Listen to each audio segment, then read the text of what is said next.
here's my original radio and vent configuration. You can see there's 3 vents and a single DINN radio. But I wanted to change it for a 2 DINN radio, which means 2 places, and so it's got, double, and 1 vent. So I took out the 2 vents by carefully cutting the original vent and removing them, and left the top edge on there all the way to the end, and I used the bottom edge that I removed down here underneath the radio to finish off the plastic on the dash. So I got it inserted, reversing camera, so you can see here, you put it into reverse, and there you go, you can see out the back. Now you can plug in USB or memory card, watch videos on here.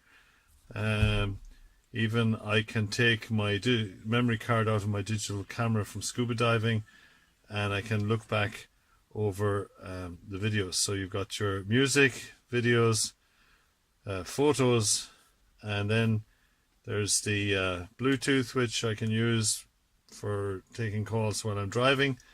And you can plug in auxiliary, the old style connection of connecting a cable into this auxiliary socket here to play back items. Even you could plug a cable from your phone into there if you wanted to skip using the Bluetooth and cut down on your phone battery and so on.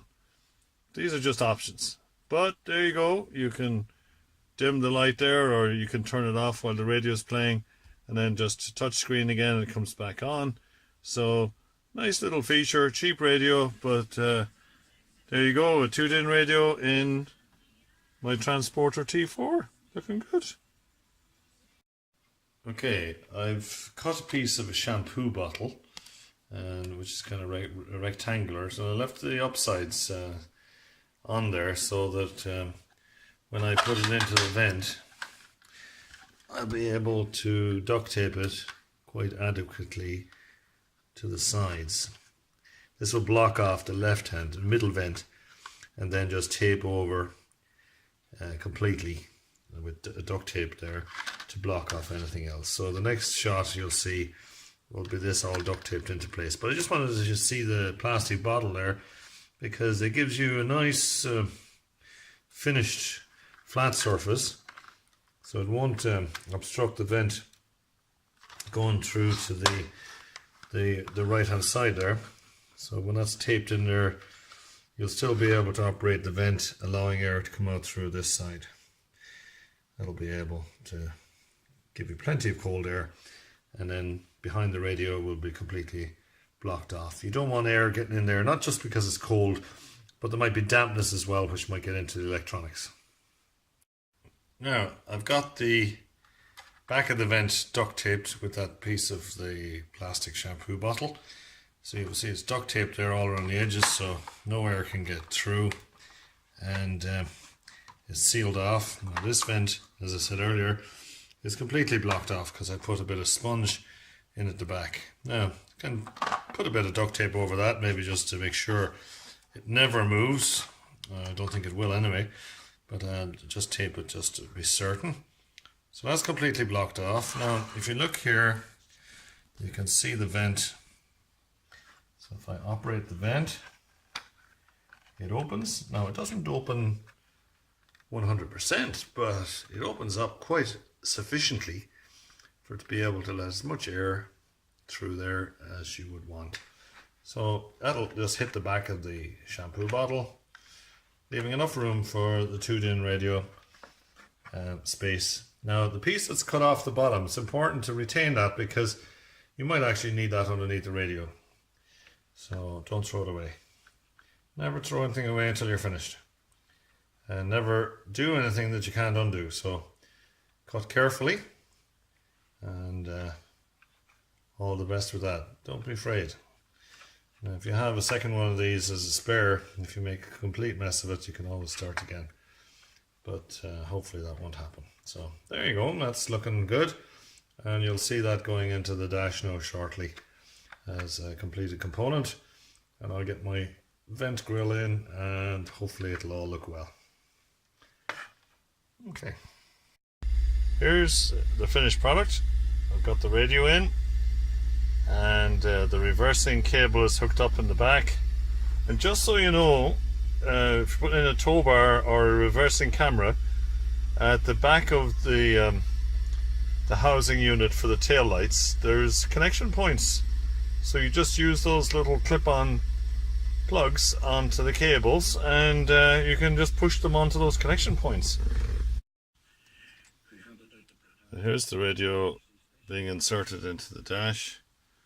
If you notice, the cage for the radio, the edges of it were showing through in grey, so just a bit of spray paint on the edges before I put the frame in, and then just simply insert 2 screws, a screw on either side, just to hold that frame in place. Now you can see that vent at the back is blocked here and here, and the single vent then is still available on the right hand side.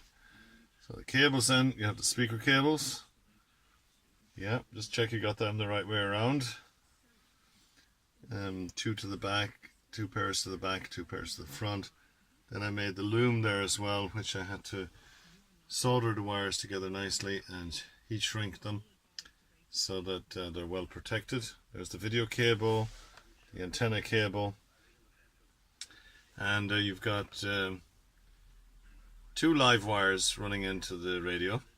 The black is the earth, and the red and the yellow are the live wires. One is when the ignition comes on, and the other is for when the engine is running. So when you actually start the engine, there's no interruption of the radio, so it's not sparking on and off. And there's an orange wire in there, which I'm not too sure what it's about, but this pink wire then is the one that goes back and goes with the cable all the way back with the video cable to the reversing camera. I used a bit of piping here just to stop the video cable getting frayed on the edge of the metal. And the video cable goes all the way up along the side here and along the back of the van to the rear. So this is probably the easiest way to run the cable under the dash and then up along the side. There wasn't any length to spare. I literally needed every centimeter of that cable to reach the radio. As you can see there, it's quite short, even plugging it in. So that's how that's connected, and that's the remaining piece of just seeing the inside. Now if you notice the back of the cage here, cage was quite deep all the way, so I cut the cage with the metal snibs just so that it would fit in nicely around this vent, because the radio really isn't that deep, you know. So the cage only needs to be half the depth it was when it came. So I left the bottom part of it wide for stability, but that doesn't really matter. All works nicely anyway and fits together well. Oh.